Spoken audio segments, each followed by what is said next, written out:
नमस्कार बच्चों। कक्षा 12 computer science Uttar Pradesh board इकाई 2 कोर जावा लैंग्वेज का परिचय। इसके अंतर्गत हम लोग मेथड व कंस्ट्रक्टर टॉपिक को पढ़ रहे हैं।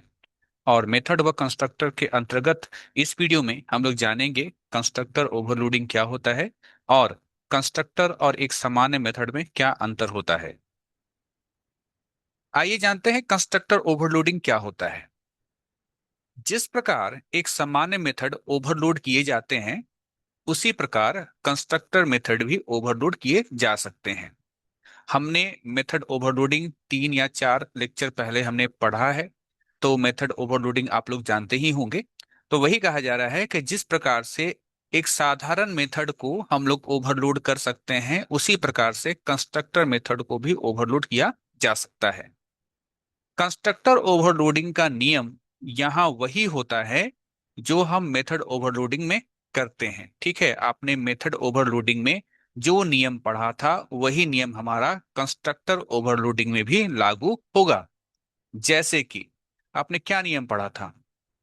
जैसे कि आपने नियम पढ़ा था कि जो मेथड ओवरलोडिंग होता था, उसमें एक प्रोग्राम के अंदर, है ना, एक आपका जो प्रोग्राम होता था, उस प्रोग्राम में एक ही नाम के, जैसे मान लीजिए एक्स नाम का एक मेथड है। ठीक है, एक्स नाम का एक और मेथड है, एक्स नाम का एक और मेथड है। इसमें क्या होता था, मान लीजिए इसमें एक पैरामीटर कोई पास करा रहे हैं इंट टाइप का, इसमें एक इंट टाइप का और एक फ्लोट टाइप का पैरामीटर पास करा रहे हैं। इसमें पता चल रहा है कि एक कैर टाइप का और एक इंट टाइप का हम जो है पैरामीटर पास करा रहे हैं। तो एक प्रोग्राम के अंदर सेम नाम के एक से ज्यादा जो है मेथड होते थे, और अंतर क्या होता था उनके पैरामीटर को लेकर के, जैसे कि पैरामीटर की संख्या अलग अलग हो या पैरामीटर के प्रकार अलग अलग हो। ये नियम होता था आपका मेथड ओवरलोडिंग में। तो वही कह रहा है, वही नियम हमारा जो है कंस्ट्रक्टर ओवरलोडिंग में भी लागू होगा। अर्थात एक प्रोग्राम में एक से ज्यादा कंस्ट्रक्टर मेथड का होना, जहां पैरामीटर की संख्या अलग अलग हो सकती है या फिर पैरामीटर के प्रकार अलग अलग हो सकते हैं। ठीक है, तो ये नियम आपका मेथड ओवरलोडिंग में था और यही नियम आपका कंस्ट्रक्टर ओवरलोडिंग में भी होगा। ये सारी चीजें आप समझ पाएंगे एक प्रोग्राम के माध्यम से, जो प्रोग्राम मैं अभी आपको आगे बताने वाला हूं। ये है आपका प्रोग्राम कंस्ट्रक्टर ओवरलोडिंग का। ध्यान देंगे, यहाँ पर हमारा जो है एक क्लास है। मेरे क्लास का नाम स्टूडेंट है। स्टूडेंट क्लास के अंदर 3 वेरिएबल है, आईडी, नेम और एज। ठीक है, ये क्या है? ये तीनों वेरिएबल हैं। वेरिएबल किस प्रकार के वेरिएबल हैं, तो आपको मैं पहले भी बताया हूं। ये है इंस्टांस वेरिएबल। ठीक है, ये है इंस्टांस वेरिएबल। ठीक, इसके बाद यहां पर देखिए, ये जो स्टूडेंट है, ये आपका मेथड है और इसका नाम वही है जो कि क्लास का नाम है। ठीक है, तो ये हमारा हो गया कंस्ट्रक्टर मेथड। अब आप गौर करेंगे, इस कंस्ट्रक्टर मेथड में हम 2 पैरामीटर पास करा रहे हैं, एक इंट टाइप का आई और एक स्ट्रिंग टाइप का एन। ठीक है, कितने पैरामीटर पास करा रहे हैं हम लोग यहाँ पर? 2 पैरामीटर पास करा रहे हैं। जो पहला पैरामीटर आई है, उससे हम आईडी को इनिशियलाइज कर रहे हैं। आईडी कौन सा? ये आईडी। और ये जो एन है ना, जो आपका आर्गुमेंट या पैरामीटर एन है, इससे हम नेम को जो है इनिशियलाइज कर रहे हैं। ये नेम, ये जो आप यहाँ पर इंस्टांस वेरिएबल देख रहे हैं, ये इसका मतलब क्या हुआ है? इसका मतलब ये हुआ कि हमारा जो दो इंस्टांस वेरिएबल आईडी है और जो नेम है, ये दोनों जो है, इन दोनों को वैल्यू दिया जा रहा है किस कंस्ट्रक्टर मेथड के द्वारा? इस कंस्ट्रक्टर मेथड के द्वारा, जिसमें कि 2 पैरामीटर पास कराए जा रहे हैं, एक इंट टाइप का और एक स्ट्रिंग टाइप का। ठीक है, तो ये हो गया हमारा एक कंस्ट्रक्टर मेथड। अब इसी प्रोग्राम में एक और कंस्ट्रक्टर मेथड है।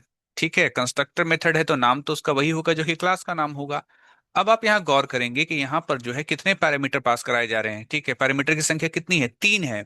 इंट टाइप का आई, स्ट्रिंग टाइप का एन और एक इंट टाइप का ए।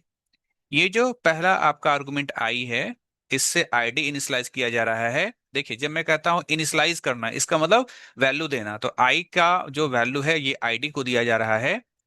एन जो आपका वैल्यू है ना, उसको नेम को दिया जा रहा है। और ए जो आपका पैरामीटर है, उसका वैल्यू एज को दिया जा रहा है।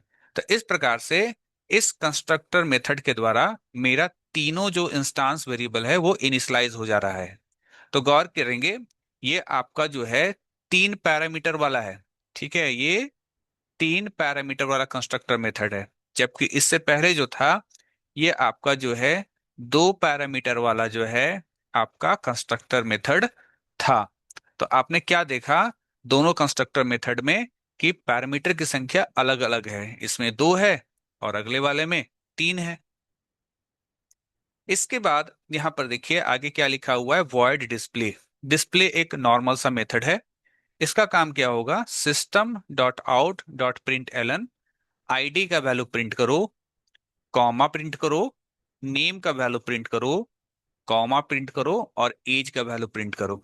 ठीक है, कहने का मतलब है कि आपका जो आईडी है, आपका जो नेम है और आपका जो एज है ना, आईडी को प्रिंट करो, नेम को प्रिंट करो और एज को प्रिंट करो। किस मेथड के द्वारा यह काम कराया जा रहा है, डिस्प्ले मेथड के द्वारा। इसी कोड में आगे देखिए क्या है, public static void main string arcs, ये आपका मेन मेथड है। अब आपको थोड़ा सा यहाँ ध्यान देना है। स्टूडेंट क्लास है, OB1 ऑब्जेक्ट रेफरेंस, कुछ देर के लिए इसको ऑब्जेक्ट मान लीजिए कि OB1 एक ऑब्जेक्ट है। तो student is a class, OB1 is a object new.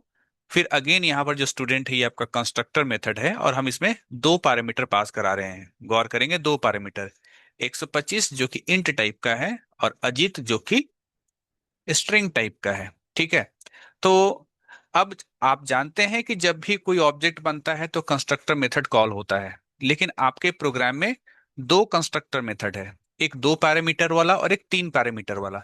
तो सवाल होगा कि कौन सा कंस्ट्रक्टर मेथड कॉल होगा, 2 पैरामीटर वाला कॉल होगा या 3 पैरामीटर वाला कॉल होगा। तो आपको ध्यान देना है कि चूंकि इस जगह पर इस कोड में हम लोग 2 पैरामीटर पास कराए हैं, 125 और अजीत, तो कौन सा कंस्ट्रक्टर मेथड कॉल होगा, 2 पैरामीटर वाला। ठीक है, तो याद रखिएगा यहाँ पर वैल्यू कौन कौन सा है, 125 है पहला वैल्यू और दूसरा वैल्यू क्या है, अजीत है। तो हम लोग आ जाते हैं 2 पैरामीटर वाला कंस्ट्रक्टर मेथड में, जो कि हमारा ये है। आपको याद होगा पहला वैल्यू 125 पास कराया गया था और दूसरा वैल्यू जो था वो था आपका अजीत। तो ये जो 125 है ये आई को मिल जाएगा और ये जो अजीत है ये एन को मिल जाएगा। आई के जरिए आईडी को मिल जाएगा 125 और एन के जरिए नेम को मिल जाएगा क्या, अजीत। अब आप गौर करेंगे, अभी हम लोग जो ऑब्जेक्ट बनाए वो था OB1। OB1 ऑब्जेक्ट के लिए, ऐसे तो ये ऑब्जेक्ट रेफरेंस है लेकिन कुछ देर के लिए समझ लीजिए ये ऑब्जेक्ट है। तो OB1 ऑब्जेक्ट के लिए अगर कहें आईडी का वैल्यू कितना हो जाएगा, 125 हो जाएगा और नेम क्या हो जाएगा, नेम हो जाएगा हमारा अजीत। यानी इस कंस्ट्रक्टर मेथड के द्वारा हम लोगों को आईडी और नेम मिला। ठीक है, आईडी 125 और नेम अजीत। ठीक है, कौन से ऑब्जेक्ट के लिए, OB1 ऑब्जेक्ट के लिए। OB1 ही क्यों कह रहे हैं, क्योंकि आप ध्यान दीजिए यहां पर सबसे पहला जो ऑब्जेक्ट क्या बन रहा है, OB1 बन रहा है और इसमें कितने आर्गुमेंट पास कराए गए थे, 2 आर्गुमेंट पास कराए गए थे। ठीक है, पहला आपका जो है 125 और दूसरा जो है आपका अजीत। ये 125 एज अ आईडी और अजीत एज अ नेम। इसके बाद हम लोग आते हैं इस सेकेंड लाइन में। यहां भी आप गौर करेंगे, यहां भी ऑब्जेक्ट बन रहा है। ये स्टूडेंट 1 जो है क्लास का नाम है, OB2 है तो ऑब्जेक्ट रेफरेंस, लेकिन कुछ देर के लिए हम लोग कहेंगे कि ये हम लोग यहाँ पर एक ऑब्जेक्ट बना रहे हैं। न्यू स्टूडेंट जो है आपका कंस्ट्रक्टर मेथड है। ठीक है, ये आपका कंस्ट्रक्टर मेथड है और यहाँ पर कितना आर्गुमेंट पास कराया जा रहा है, 3, 130 अर्पिता और 19, 3 आर्गुमेंट पास कराया जा रहा है। तो अब सवाल होगा कि सर कौन सा कंस्ट्रक्टर कॉल होगा, 2 पैरामीटर वाला या 3 पैरामीटर वाला। तो जाहिर सी बात है जब हम 3 पैरामीटर पास करा रहे हैं तो 3 पैरामीटर वाला जो मेरा कंस्ट्रक्टर मेथड है वही कॉल होगा। ये जो है आपका 3 पैरामीटर वाला जो है कंस्ट्रक्टर मेथड है। तो आपको याद होगा हम लोगों ने यहाँ पर क्या क्या वैल्यू पास कराया था, हमने यहाँ पर वैल्यू पास कराया था 130 अर्पिता और 19।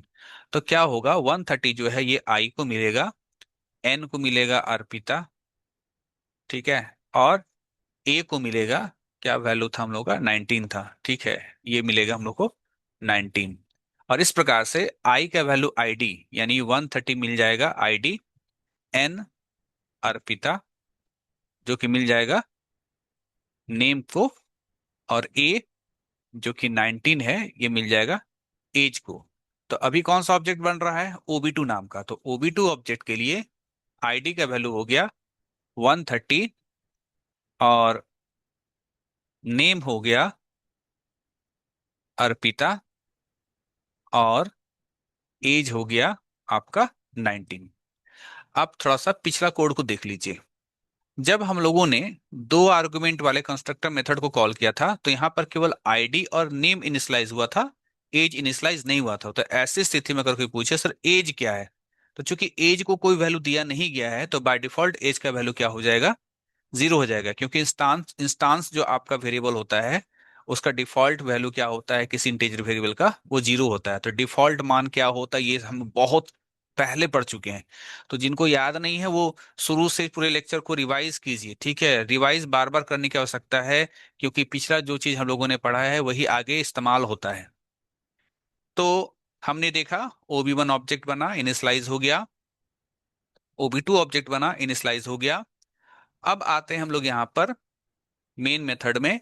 ये वाला कोड रन कर गया, ये वाला कोड रन कर गया, OB1 ऑब्जेक्ट बन गया, OB2 ऑब्जेक्ट बन गया। दोनों के लिए आईडी, नेम और एज सब कुछ इनिशियलाइज हो गया। अब देखिए यहाँ पर क्या होता है, इस लाइन पे आते हैं। OB1 डॉट डिस्प्ले, यानी OB1 ऑब्जेक्ट के लिए है ना, डिस्प्ले मेथड को कॉल कीजिए। ठीक है, तो आइए डिस्प्ले मेथड के पास। ये आपका डिस्प्ले मेथड है, देख रहे हैं आपका डिस्प्ले मेथड है। ये कॉल होगा तो ये एग्जीक्यूट करेगा। आईडी का वैल्यू किसके लिए बात हो रहा है यहाँ पर, याद रखिएगा OB1 के लिए बात हो रहा है। ठीक है, क्यों सर, क्योंकि देखिए यहाँ पर लिखा हुआ है OB1 डॉट डिस्प्ले। ठीक है, तो OB1 ऑब्जेक्ट के लिए डिस्प्ले मेथड कॉल हो रहा है। तो OB1 को याद कर लीजिए, OB1 में क्या क्या चीजें थी, आईडी 125, नेम अजीत, और एज क्या, 0। ठीक, तो आईडी 125, नेम अजीत, और एज 0। ठीक है, तो प्रोग्राम के आउटपुट में जो है वही आपको देखने को मिलेगा। देखिए 125, अजीत और 0, ये डिस्प्ले मेथड कॉल हुआ। तो इसके बाद OB2 डॉट डिस्प्ले मेथड, और OB2 ऑब्जेक्ट के लिए डिस्प्ले मेथड अगेन कॉल होगा। ठीक है, फिर से जो है मेरा ये जो डिस्प्ले मेथड है, ये फिर से क्या होगा, कॉल होगा। इस बार किस ऑब्जेक्ट के लिए, इस बार OB2 ऑब्जेक्ट के लिए। तो OB2 ऑब्जेक्ट देख लीजिए, बगल में आपका यहाँ पर लिखा हुआ भी है OB2 ऑब्जेक्ट का। ठीक है, OB2 ऑब्जेक्ट के यहाँ लिखा हुआ है आईडी 130, है ना। तो आईडी प्रिंट करेगा 130, नेम प्रिंट करेगा अर्पिता, और एज प्रिंट करेगा 19। देखिए आउटपुट वही होगा, है ना, 130 अर्पिता, और यहाँ गलती से जो है 25 हो गया है, यहाँ पर 19 होगा।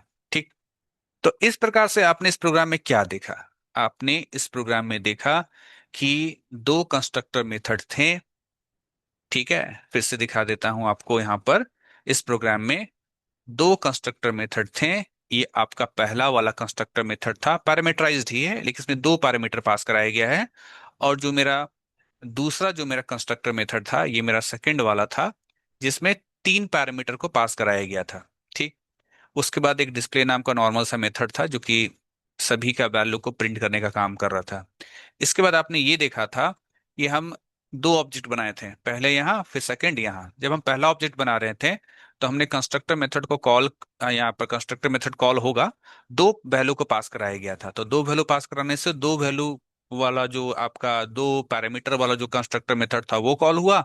और जब हम दूसरा ऑब्जेक्ट बना रहे थे, तो हम लोग तीन वैल्यू को पास कराएं, तो क्या हुआ कि वो कंस्ट्रक्टर मेथड जो तीन पैरामीटर वाला था वो कॉल हुआ। ठीक है, उसके अनुसार सारा वैल्यू जो है स्टोर हो गया।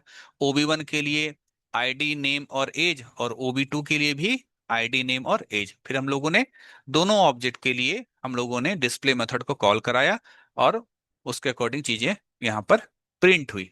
ठीक है, तो ये था आपका कंस्ट्रक्टर ओवरलोडिंग। तो कंस्ट्रक्टर ओवरलोडिंग में क्या होता है, एक ही प्रोग्राम के अंदर या एक ही क्लास के अंदर ढेर सारे जो है कंस्ट्रक्टर मेथड हो सकते हैं, यानी एक से ज्यादा कंस्ट्रक्टर मेथड हो सकते हैं। अंतर क्या होगा, उनके पैरामीटर्स को लेकर के, पैरामीटर की संख्या या तो अलग होगी, या पैरामीटर के प्रकार अलग होंगे। नाउ अब हम लोग बात करने वाले हैं एक सामान्य मेथड और एक कंस्ट्रक्टर मेथड में क्या अंतर होता है। ठीक है, जावा का जो कंस्ट्रक्टर मेथड है और जावा में जो सामान्य मेथड है, क्या अंतर होता है। देखिए यहाँ पर पहला जो है डिफरेंस बताया गया है कि जो कंस्ट्रक्टर मेथड है उसके बारे में, कि इसका कोई रिटर्न टाइप नहीं होता है, यहाँ तक कि हम लोग रिटर्न टाइप वॉइड भी नहीं लिखते हैं। ठीक, ये हम लोगों ने जाना। जावा का जो अन्य मेथड होता है, सामान्य मेथड होता है, उसके बारे में कहता है कि ये वैल्यू रिटर्न करता भी है और कभी नहीं भी करता है। जब कोई वैल्यू रिटर्न नहीं करता है तो हम लोग को रिटर्न टाइप वॉइड लिखना पड़ता है। ठीक। अगला है, कंस्ट्रक्टर को इम्प्लिसिट रूप से लागू किया जा सकता है। कहने का मतलब है कि कंस्ट्रक्टर मेथड को इम्प्लिसिट रूप से लागू करने का मतलब ये होता है कि अगर आप कंस्ट्रक्टर मेथड का कोड नहीं लिखते हैं तो भी कंस्ट्रक्टर मेथड होता है आपके प्रोग्राम के अंदर, आप उसका कोड मत लिखो तब भी। जबकि मेथड को स्पष्ट रूप से लागू करना होता है, जबकि कोई सामान्य मेथड है, उसको उससे कोई काम करवाना चाहते हैं तो उसका कोड आपको पूरे प्रोग्राम में, अपने प्रोग्राम में लिखना ही पड़ेगा। नेक्स्ट डिफरेंस जो है वो है कि कंस्ट्रक्टर का नाम क्लास के नाम के समान होना चाहिए, बिल्कुल होना चाहिए। जबकि जो कई सामान्य मेथड है उसका नाम आप क्लास के नाम के समान रख भी सकते हो और नहीं भी रख सकते हो, और ज्यादातर केस में हम लोग जो है, जो सामान्य मेथड होता है उसका नाम हम लोग क्लास के नाम के समान नहीं रखते हैं। ठीक है, नहीं तो कंफ्यूजन पैदा हो जाएगा। लेकिन कंस्ट्रक्टर के केस में क्या है कि कंस्ट्रक्टर पहचाना ही ऐसे जाता है कि अगर क्लास का नाम जो है ना, अगर क्लास का नाम अगर कोई क्लास का नाम एबीसी है और किसी मेथड का नाम भी अगर एबीसी है और ये मेथड कोई वैल्यू रिटर्न नहीं कर रहा है, तो तुरंत पहचान जाते हैं कि वो कंस्ट्रक्टर मेथड है। तो ये था आपका कंस्ट्रक्टर मेथड और एक सामान्य मेथड में डिफरेंस। साथ ही साथ आपका यहाँ पर कंस्ट्रक्टर और मेथड से संबंधित सारे टॉपिक्स आपके कंप्लीट हो गए हैं। आपको वीडियो कैसा लगा, आपको लेक्चर कैसा लगा, मुझे कमेंट करके आप जरूर बताना। अपने दोस्तों के बीच जो है वीडियोस को शेयर करना और वीडियो को लाइक जरूर करना। ठीक है, बिना लाइक किए आपको जाना नहीं है। ज्यादा लाइक लाइक करते हैं तो मुझे भी लगता है कि हाँ, वीडियो को लोग पसंद कर रहे हैं। तो बच्चों, मिलते हैं अगली वीडियो में, तब तक के लिए धन्यवाद।